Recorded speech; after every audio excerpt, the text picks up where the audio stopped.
অভিমুখে বিএনপির ৩ সহযোগী সংগঠনের লং মার্চ, পথে পথে জনতার অভিবাদন। নতজানু পররাষ্ট্রনীতি থেকে সরে এসেছে সরকার, দেশের স্বার্থে আপোষ নয় বললেন উপদেষ্টা আসিফ মাহমুদ।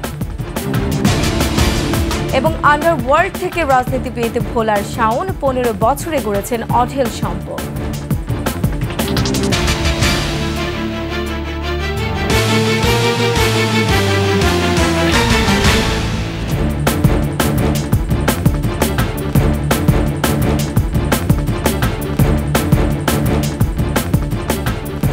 শুনছিলেন সংবাদ শিরোনাম। আমন্ত্রণ ২১ দেশের সংবাদে, সাথে আছে আমি রোমান আমিন। দর্শক, ২১ টেলিভিশনের সংবাদ একই সাথে সরাসরি দেখতে পাবেন আমাদের ফেসবুক পেজ www.facebook.com/2124 অনলাইনে। এছাড়া সাবস্ক্রাইব করতে পারেন www.youtube.com/@21etv চ্যানেলে। সংবাদে আরও থাকছে, রায় জালিয়াতি করে পার্বত্য এলাকায় চলছিল ২৬ ইট ভাটা, নড়াইলে পরিবেশ অধিদপ্তরের অভিযান।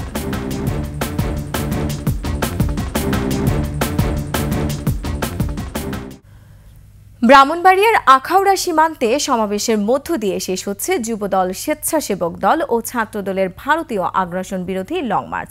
বিভিন্ন স্থানে পথসভায় বক্তারা ভারত সরকারকে হুঁশিয়ারি করে বলেন, ভারতের আগ্রাসন বাংলাদেশের জাতীয়তাবাদী দল মেনে নেবে না, জনগণকে সাথে নিয়ে লড়াই করা হবে। প্রতিনিধিদের সহায়তায় ডেস্ক রিপোর্ট।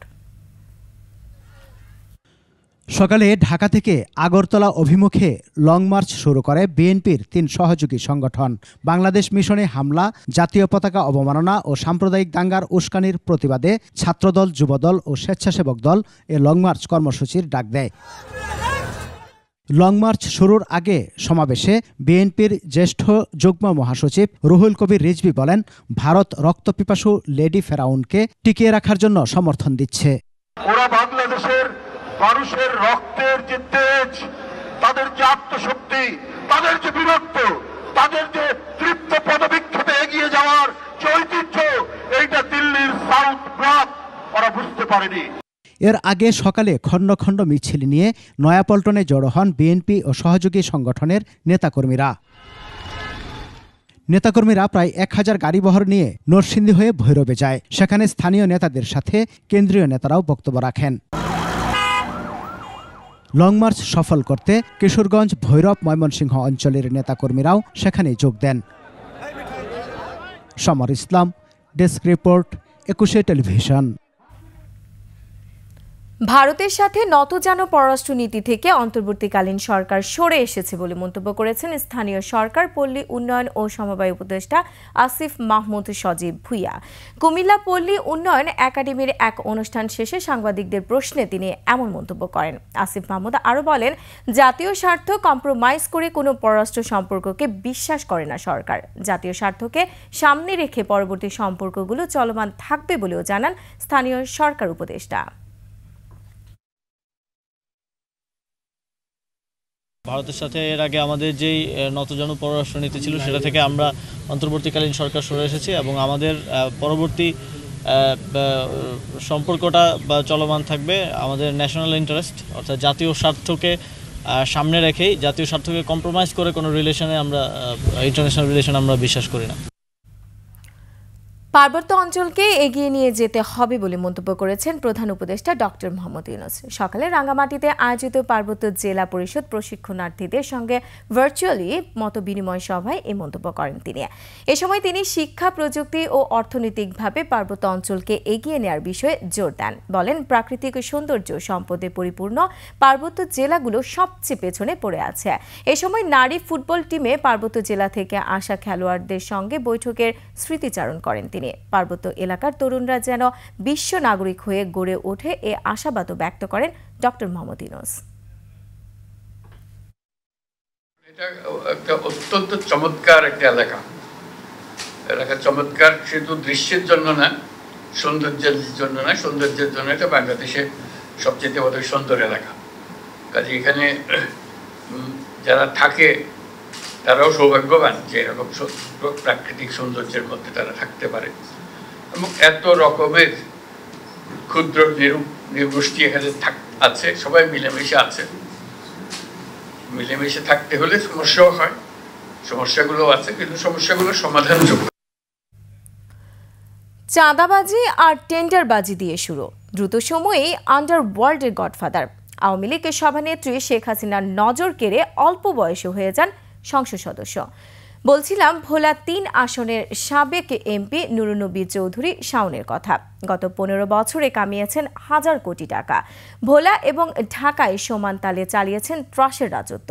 নিজ দলের নেতাকর্মীরাও রেহাই পাননি। হাসিনা পালিয়ে যাওয়ার পর শাওনও লাপাত্তা। দর্শক, ভোলা প্রতিনিধি মেজবাউদ্দিন শিপুর তথ্যচিত্রে ডেস্ক রিপোর্ট। নুরুন্নবী চৌধুরী শাওন অন্ধকার জগৎ থেকে সংসদ সদস্য হয়ে ওঠা এক আতঙ্কের নাম। রাজধানী ঢাকা ও তার নিচেলা ভোলায় সন্ত্রাসী হিসেবেই শাওনকে চিনত সবাই। তার এই পরিচিতি নজর কাড়ে আওয়ামী লীগ সভানেত্রী শেখ হাসিনার। ২০১০ সালে বিতর্কিত উপনির্বাচনে ভোলা ৩ থেকে এমপি হয়েই খুনের মামলায় জড়ান শাওন। রাজধানীতে তার গাড়িতে তারই পিস্তলের গুলিতে খুন হন যুবলীগ নেতা ইব্রাহিম। দেশ জুড়ে সমালোচনার ঝড় উঠলেও ক্ষমতার দাপটে পার পেয়ে যান তিনি। তবে পট পরিবর্তনে মুখ খুলছেন হতভাগা ইব্রাহিমের স্বজনেরা। ইব্রাহিম খুনের ঘটনা পুনঃতদন্ত চান তারা। ওই সময় একটা দুঃশাসন চলছে দেশে, কথা বলার মতন কোনো ভাগ সত্যিকারেই ছিল না। আত্মীয় আছে ঠিকই, আত্মীয় খোঁজ নিতে গেল তাকে নিজেরও মার্ডার হইতে এমন একটা অবস্থা। পরিকল্পিতভাবে তাকে হত্যা করা হয়েছে, পরিকল্পিতভাবে। এবং সে যে এই এতে যে একটা রাজনীতি একটা পথ তার উঠাইতে চেয়েছিল, এটাই তার কালসূত্র হয়ে দাঁড়িয়েছে। এখন তার সুস্থ তদন্ত করে তার বিচারটা পুনরাবৃত্তি করে যেন বিচারটা সত্য বিদ্যায় বিচার হয়।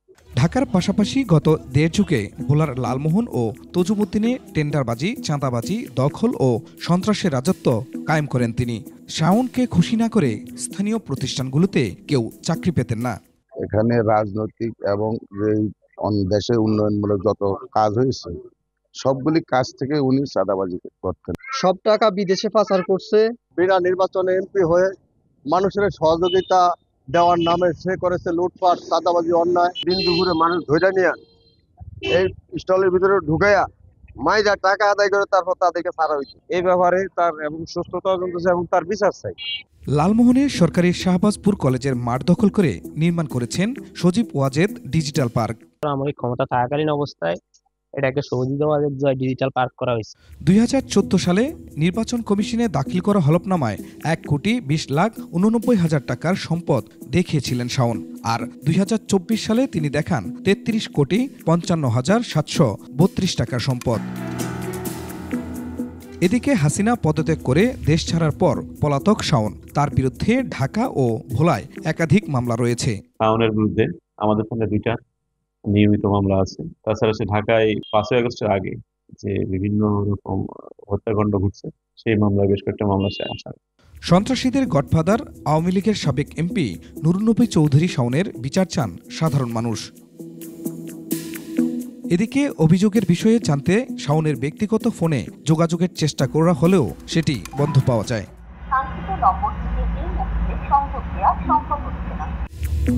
খুরশিদ আলম মুকুল, ডেস্ক রিপোর্ট, 21 টেলিভিশন। ইটভাটা চলতে বাধা নেই। ইটভাটা চলাকালীন কেউ যেন ডিস্টার্ব না করে এমন জালিয়াতি আদেশ নিয়ে 3 পার্বত্য জেলায় চলছিল 26টি ইটভাটার মালিক। বুধবার হাইকোর্ট তাদের বিরুদ্ধে মামলা করতে রেজিস্ট্রার জেনারেলকে নির্দেশ দিয়েছেন। বিচারপতি ফাতেমা নজিবের নেতৃত্বে দ্বৈত বেঞ্চ এ আদেশ দেন। রিটকারী আইনজীবী 21 টেলিভিশনকে জানিয়েছেন, ক্লার্ক, কম্পিউটার অপারেটর বা আইনজীবী যেই জড়িত হোক না কেন ছাড় পাবে না কেউ। বিস্তারিত শাকির আরজু রিপোর্টে। ২০২২ সাল থেকে চট্টগ্রামে অভিনব কায়দায় হাইকোর্টের রায় জালিয়াতি করে চলছিল 26টি ইটভাটা। বিপত্তি ঘটে রিটকারী আইনজীবী ইটভাটা বন্ধের খোঁজ নিতে গেলে। তখন জেলা প্রশাসক জানান, হাইকোর্টের আদেশ নিয়েই চলছে ইটভাটা। জেলা প্রশাসকের এমন বক্তব্য আদালতের নজরে আনেন আইনজীবী। রায় পর্যালোচনা করে দেখা যায়, হাইকোর্ট যে আদেশ দিয়েছে তার সাথে এক লাইন জুড়ে দিয়ে 26টি ইটভাটা পরিচালনার আদেশ করে নেয় জালিয়াত চক্র। ইটভাটা পরিচালনায় তাদের ডিস্টার্ব না করার জন্য আদেশে উল্লেখ করে চক্রটি। কোর্ট যেটা অর্ডার দিয়েছিল যে ওদের একটা আবেদনপত্র জমা দিয়েছে, সেই আবেদনটা নিষ্পত্তি করার জন্য বলছে 60 দিনের মধ্যে ফুল স্টপ। এরপরে ওরা একটা শব্দ লাগাইছে, ইটভাটা চালাতে প্রশাসন কোনো ডিস্টার্ব করতে পারবে না। তারা অরিজিনাল ফাইলে তারা পিটিশনার হলো 16 জন, কিন্তু যে অর্ডারটা তারা দিয়েছে সেখানে তারা 26 জন, আরও 10 জনের নাম ওখানে ঢুকিয়েছে। আবেদনকারী আইনজীবী জানান 22 সালে করা পার্বত্য চট্টগ্রামের ইটভাটার মামলাটি আপিল বিভাগ হয়ে এসেছে। কোর্ট উষ্ণ প্রকাশ করেছেন এবং কোর্ট রেজিস্ট্রার জেনারেলকে ডাইরেকশন দিয়েছেন যেন যথাযথ ব্যবস্থা নেওয়া হয়, তাদের ব্যাপারে মামলা করা হয়। মামলা তদন্তে আসলে উঠে আসবে এখানে কি হবে বিষয়টা। এ সময় আদালতে উপস্থিত ছিলেন ইটভাটার আইনজীবী। এই বিষয়টা যে আইনজীবীর অগোচরে হয়েছে, আইনজীবী জানে না। ওনার চেম্বার থেকে যে অর্ডার কমিউনিকেট করা হয়েছে সেটা জেনুইন, অর্ডারের সার্টিফাইড কপি যেটা তোলা হয়েছে সেটাও এজ ইট ইজ, ওইটার সাথে এই জিনিসটার মিলে না। আইনজীবী জানান জালিয়াতির সাথে হাইকোর্টের কম্পিউটার অপারেটর, ক্লার্ক, সেকশন আইনজীবী যেই জড়িত হোক না কেন তদন্তে বের হয়ে আসবে। মামলা করার পরে তদন্তে এর মধ্যে যদি কোনো আইনজীবী জড়িত থাকে, এর মধ্যে যদি কোনো ক্লার্ক জড়িত থাকে, এর মধ্যে যদি কোনো কম্পিউটার অপারেটর জড়িত থাকে, সেকশনের কেউ জড়িত থাকে, যেই কেউ জড়িত থাকে, তদন্তের মাধ্যমে এরা বের হয়ে আসবে। এর আগে রায় জালিয়াতির আরেকটি মামলায় আইনজীবী জেলে গিয়েছে বলেও জানান আবেদনকারীর আইনজীবী। 5ই আগস্টের পরিবর্তনের কথা বলছি, পরিবর্তনের পরে এখানেও তো আমরা পরিবর্তন চাই। এদিকে সুপ্রিম কোর্টের প্রধান বিচারপতি সৈয়দ রেফাত আহমেদ বিচার প্রার্থীদের সহায়তার জন্য চালু করেছেন হেল্পলাইন অভিযোগ বক্স। এরই মধ্যে বেশ কয়েকটি অভিযোগ তদন্ত করে ব্যবস্থাও নেওয়া হয়েছে। শাকেরা আরজু, একুশে টেলিভিশন, ঢাকা। নড়াইলে অবৈধ ইটভাটা বন্ধে অভিযানে নেমেছে পরিবেশ অধিদপ্তর। গুড়িয়ে দেওয়া হয়েছে 3টি অবৈধ ইটভাটা। নড়াইলের 3 উপজেলায় রয়েছে 70 ইটভাটা, এর মধ্যে বৈধ মাত্র 4টি। মঙ্গলবার থেকে শুরু হওয়া অভিযানে গুড়িয়ে দেওয়া হয় 3 ইটভাটা। পরিবেশ অধিদপ্তর বলছে এখন থেকে পর্যায়ক্রমে চলবে এই অভিযান। অনেক পরে হলেও অভিযান শুরু হয় খুশি স্থানীয়রা। অভিযানে অংশ নেন জেলা প্রশাসন, সেনাবাহিনী, পুলিশ, আনসার, বিডিপি ও ফায়ার সার্ভিস।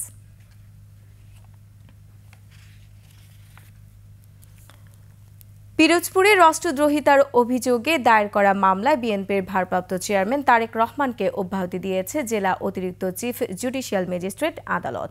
দুপুরে আদালতের বিচারক মোহাম্মদ হেলাল উদ্দিন এ আদেশ দেন। মামলার নথি ও আদালত সূত্রে জানা গেছে, পিরোজপুর জেলা আইনজীবী সমিতির সাবেক সাধারণ সম্পাদক অ্যাডভোকেট মোহাম্মদ দেলোয়ার হোসেন 2024 সালের 24 ডিসেম্বর তারেক রহমানের বিরুদ্ধে দেশের সার্বভৌমত্ব বিনষ্ট এবং শেখ মুজিবুর রহমানকে কুরুচিপূর্ণ বক্তব্য দেওয়ার অভিযোগ এনে পিরোজপুর সদর থানায় এই মামলা দায়ের করেন। আজ অভিযোগ গঠনের দিন ধার্য ছিল, তবে আসামির বিরুদ্ধে অভিযোগের কোনো উপাদান না থাকায় মামলাটি খারিজ করে দেন আদালত। বাৎসরিক বেতন বৃদ্ধি, অর্জিত ছুটির টাকা প্রতি মাসে পরিশোধ, ন্যূনতম মজুরি 25,000 টাকা নির্ধারণ সহ বিভিন্ন দাবিতে ফের অশান্ত হয়ে উঠেছে আশুলিয়া শিল্পাঞ্চল। সকালে আশুলিয়ার নরসিংদীপুর এলাকার Hamim group, Sharmin group, Medlar, next collection, Al Muslim ও সেতারা গ্রুপ সহ বেশ কিছু কারখানায় শ্রমিক অসন্তোষ দেখা দেয়। এ সময় বেতন বৃদ্ধি সহ বিভিন্ন দাবিতে কাজ বন্ধ করে শ্রমিকরা কর্মবিরতি পালন করলে অন্তত 12টি কারখানায় সাধারণ ছুটি ঘোষণা করে কর্তৃপক্ষ। বিষয়টি নিশ্চিত করেছেন আশুলিয়া শিল্পাঞ্চল পুলিশ। জানায়, শ্রমিকদের সঙ্গে আলোচনা করে পরিস্থিতি স্বাভাবিক রাখার চেষ্টা করা হচ্ছে। বিশৃঙ্খলা এড়াতে শিল্পাঞ্চলে অতিরিক্ত পুলিশ মোতায়েন করা হয়েছে।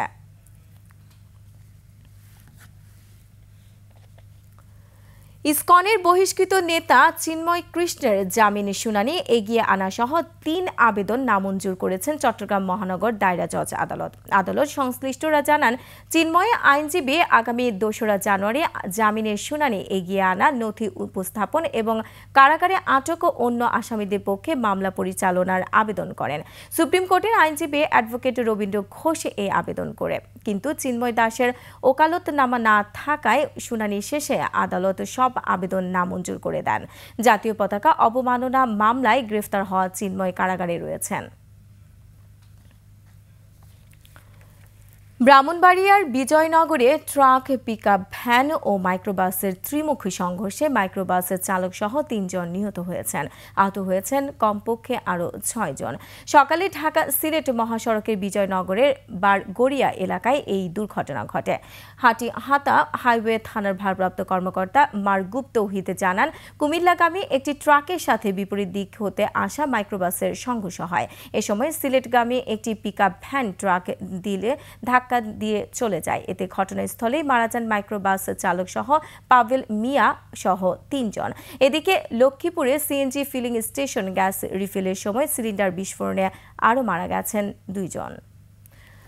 অবৈধভাবে সার মজুতের দায়ে মেহেরপুরে এক ব্যবসায়ীকে 1 লাখ টাকা জরিমানা করেছে ভ্রাম্যমাণ আদালত। দুপুরে ভ্রাম্যমাণ আদালতের বিচারক ও সদর উপজেলা নির্বাহী অফিসার গাজী মুহিদুর রহমান এ আদেশ দেন। তিনি জানান, অবৈধভাবে সার মজুদ ও কৃষকদের কাছে বেশি দামে সার বিক্রি করার অপরাধে সার ব্যবস্থাপনা আইনে এই জরিমানা করা হয়। এছাড়াও 384 বস্তা সার জব্দের নির্দেশ দেওয়া হয়। সম্প্রীতির ঐক্যতানে গাহি সাম্যের গান। এই প্রতিবাদে গাইবান্ধার গোবিন্দগঞ্জ থানার আয়োজনে সকল ধর্মের মানুষের সম্প্রীতি সমাবেশ অনুষ্ঠিত হয়েছে। দুপুরে ঢাকা রংপুর মহাসড়কের থানা মোড়ে প্রায় 2 ঘণ্টা ব্যাপী এই সমাবেশ অনুষ্ঠিত হয়। সমাবেশ শেষে একটি সম্প্রীতি র্যালি শহরের বিভিন্ন সড়ক প্রদক্ষিণ করে।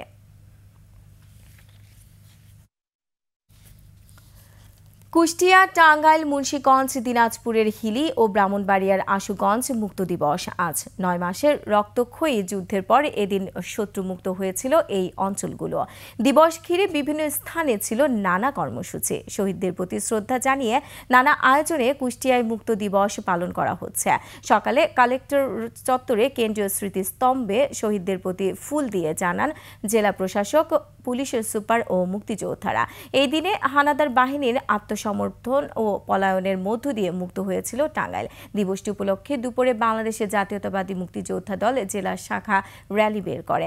একই দিন দুপুরে মুন্সিগঞ্জে পাকিস্তানি হানাদার বাহিনী আত্মসমর্পণ করে। শত্রুমুক্ত হয় মুন্সিগঞ্জ। এদিন মিত্রবাহিনী ও মুক্তিযোদ্ধাদের সম্মিলিত প্রচণ্ড যুদ্ধের পর হানাদার মুক্ত হয় সীমান্তবর্তী দিনাজপুরের হিলি। চট্টগ্রামের নিজস্ব সংস্কৃতির বহিঃপ্রকাশ ঘটাতে মেলার জন্য একটি স্থায়ী মাঠ খুঁজে বের করা হবে বলে জানিয়েছেন বিভাগীয় কমিশনার ডক্টর মোহাম্মদ জিয়াউদ্দিন। সকালে নগরের কাজীর দেউরি এলাকায় সার্কিট হাউস সংলগ্ন পরিত্যক্ত শিশু পার্কে 6 দিন ব্যাপী মুক্তিযুদ্ধের বিজয় মেলার উদ্বোধনী অনুষ্ঠানে তিনি এসব কথা বলেন। তিনি আরও বলেন, গণ অভ্যুত্থানের মাধ্যমে পাওয়া নতুন বাংলাদেশ বৈষম্য মুক্ত করার প্রত্যয় রয়েছে। সেক্ষেত্রে স্থানীয় সংস্কৃতি তুলে ধরার বিষয়টি গুরুত্বপূর্ণ। এ সময় অন্যান্যদের মধ্যে উপস্থিত ছিলেন জেলা প্রশাসক ফরিদা খানম সহ জেলা প্রশাসনের ঊর্ধ্বতন কর্মকর্তা, মেলা আয়োজক কমিটির সদস্যরা। মানবাধিকার লঙ্ঘন রুখে দাঁড়াও, অপরাধীদের বিচারের সম্মুখীন করো। এই প্রতিবাদে ময়মনসিংহে মানববন্ধন কর্মসূচি পালন করেছে মানবাধিকার সংগঠন অধিকার।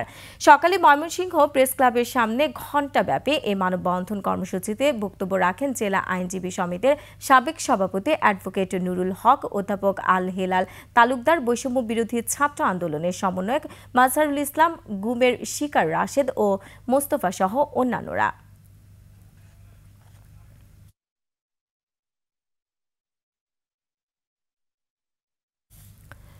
সিলেট ও সুনামগঞ্জ জেলা সীমান্তবর্তী এলাকায় অভিযান চালিয়ে 1 কোটি টাকা মূল্যের চোরাই মালামাল আটক করেছে বিজিবি। গত 2 দিন ব্যাপী 48 ব্যাটালিয়ন বিজিবি একাধিক বিওপির পৃথক অভিযানে ভারতীয় চিনি, গরু, কমলা সহ বিভিন্ন চোরাই পণ্য ও বাংলাদেশ থেকে ভারতে পাচারকালে বিপুল পরিমাণ রসুন ও শিং মাছ আটক করা হয়।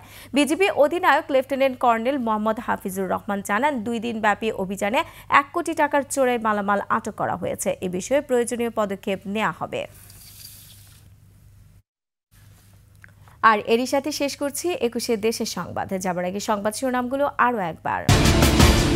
আগরতলা অভিমুখে বিএনপির 3 সহযোগী সংগঠনের লং মার্চ, পথে জনতার অভিবাদন।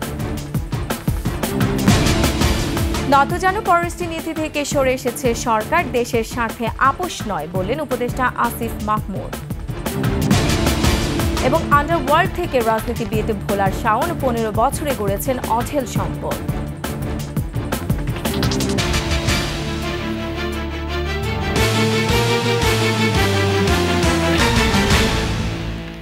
দর্শক, সর্বশেষ সংবাদ জানতে ডায়াল করুন 2021 নম্বরে আর ভিজিট করুন 21-tv.com এই ওয়েবসাইটে। ফেসবুকে ভিজিট করতে পারেন www.facebook.com/2124 অনলাইনে। এছাড়া সাবস্ক্রাইব করতে পারেন www.youtube.com/@21etv চ্যানেলে। এতক্ষণ সঙ্গে থাকার জন্য ধন্যবাদ। পরবর্তী সংবাদ সন্ধ্যা 7টায় দেখার আমন্ত্রণ রইল। 21-এর সাথেই থাকুন।